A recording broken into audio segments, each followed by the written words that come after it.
방금 소개받은 서울대학의 최병호입니다. 제가 불교사를 서울대학에서 최초로 전공하고 한 지가 벌써 한 60년 기간을 지났는데, 아쉽게도 한국 불교사 개설을 목표로 하고 있지만 아직 내놓지 못했습니다. 그런데 오늘 비구니사가 출간되는 걸 보면서 자괴감을, 부끄러움을 느끼지 않을 수가 없기도 합니다. 서평이라고 저한테 소임을 주셨는데, 사실 글로 쓴 것을 말로 평안하는 것은 좀 적절치 않은 것 같고요.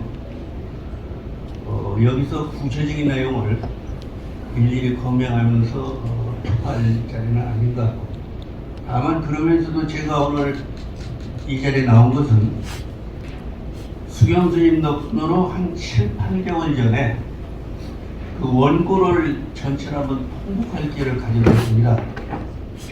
그게 인연이 돼서 책 출간을 하면서 아마 그 책에 대해서 좀 소감을 얘기하라, 수경 스님이 아마 그런 생각을 하셔서 제가 거절 못하고 나왔습니다.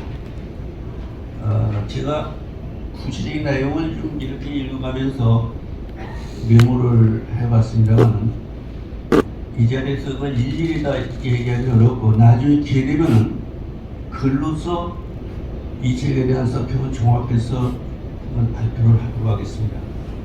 그리고 오늘은 몇 가지 이제 소감을 말씀드리는 걸로 책임을 면하려고 합니다.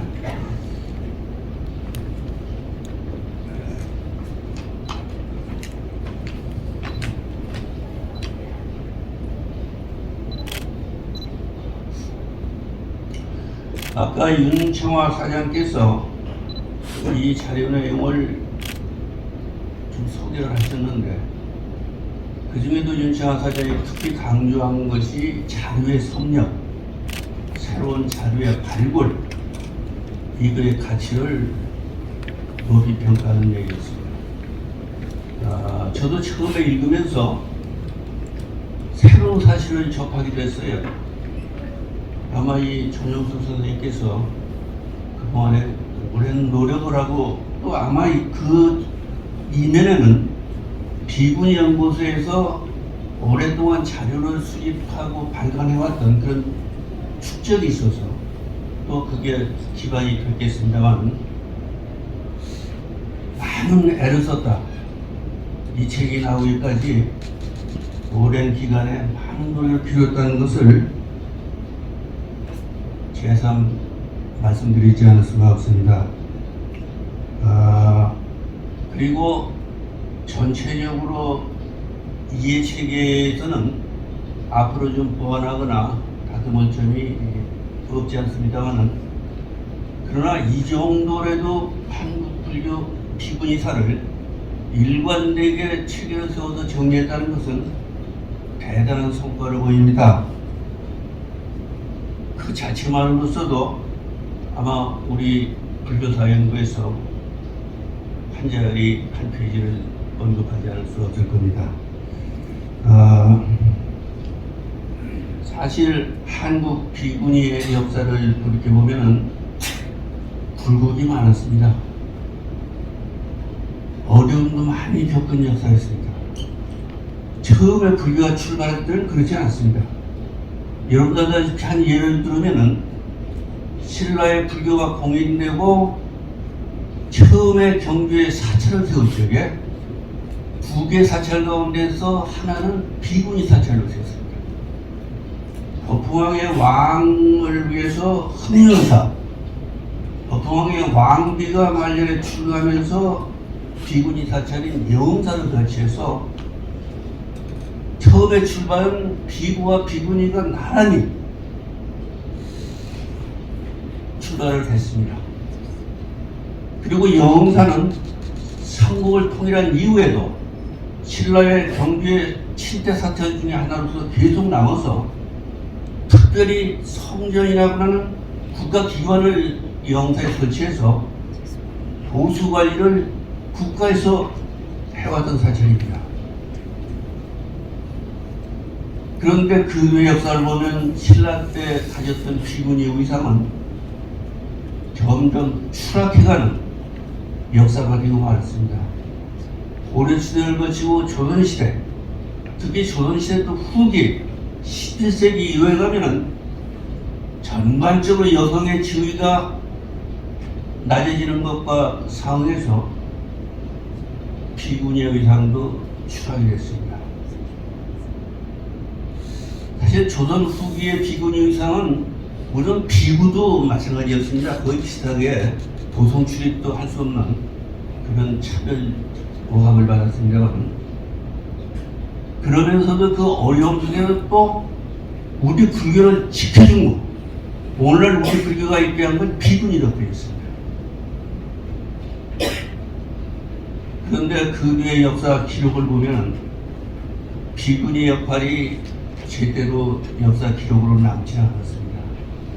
남성 위주의 사회가 점점 굳어지면서 사조 자체가 말살되거나 잊혀져가는 과정을 겪었습니다. 이 전영선생님께서 특별히 큰 공을 세운 거 하나가 그렇게 영세한 사료들을 모아서 한 자리에 모아서 정리해봤다는 자체만 가지고도 그런 점에서 더욱 의미가 있습니다. 전체적으로 이 책의 체제를 보면 6장으로 구성됐는데, 시대 구분은 삼국시대, 고려시대, 조선시대 개항부터 6.25 전란 이전까지, 그리고 6.25 전란 이후부터 전국 비구니의 회관이 소집되는 때까지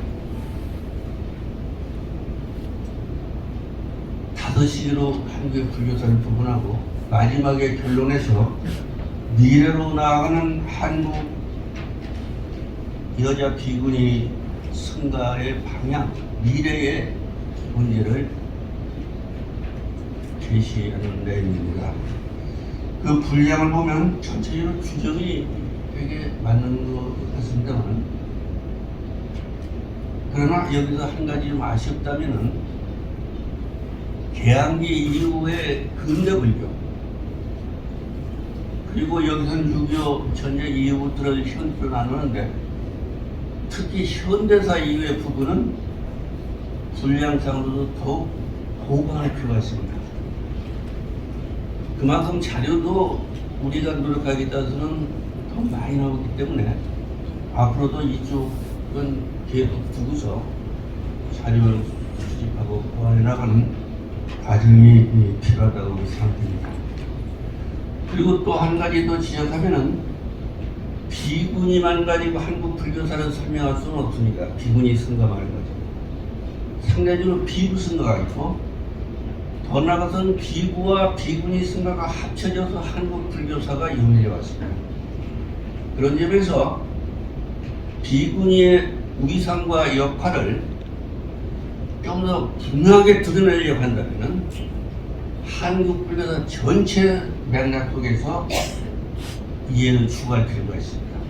아마 그런 쪽으로 이 책이 앞으로도 보완된다면 아마 일반 한국 불교 통사로서, 개설자로서 역할을 할 수 있을 것이라고 생각합니다. 그런 점에서 앞으로 더 노력해 주시기를 당부드립니다. 이걸 그 내용에 가서 일일이 여기서 제가 몇 가지를 쭉 메모를 해봤습니다만은,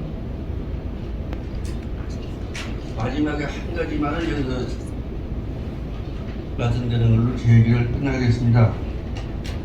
사실 이 글의 결론이라고 할 수 있는 게 제 6장인 바로 현재 불교의 상황, 그리고 미래 불교의 방향을 모색하는 이 집필자의 의도는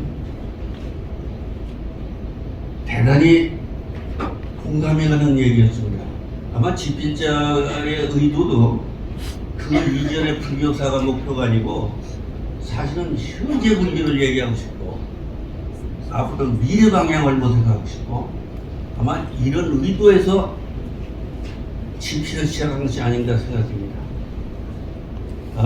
그 점은 우리 불교계에서 앞으로 같이 노력해 줘야 하는 일인데, 여러분 아다시피 종달 안에서의 비구니 위상부터 또 비구니의 문화적인 사회적인 대외 활동에 이르기까지 또 최근에 와서는 국제적인 활동으로 무대를 넓히고 있는 비구니에서 이런 쪽에 구체적인 고민이 있어야겠다.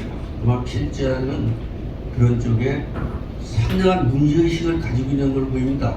그래서 이런 쪽에는 앞으로 이 책을 보완하거나 나중에 재간하게 되면은 소신껏 대법 좀 보완해도 좋겠다, 더 허술해 좋겠다 하는 생각을 가지고 있습니다. 이 책으로서 완성된 것이라고는 끝난 것은 아니고, 그러나 앞으로 더 좋은 한국 그 비구니사가 나오기 위해 밑거름이 되는 토대를 닦고 그런 역할은 충분히 할 수 있는 책이라고 생각합니다. 저도 그 저자분의 노고에 대해서 경의를 표합니다. 그리고 그 뒤에 수경 스님의 원력의 결실이라고 생각되는데, 이 수경 스님의 노고에 대해서 경화를 드립니다. 나중에 실제 저자분을 한번 만나고 싶습니다. 구체적으로 좀 대화를 또 한국 불교사에서 그동안에 제기된 문제들을 같이 좀 협의하면 아마 이 비구니사를 좀 더 보완하는 것 조금만치라도 도움을 드릴 수 있지 않을까 예상합니다. 이런 말씀을 하시면 이대로 끝나겠습니다. 이상입니다.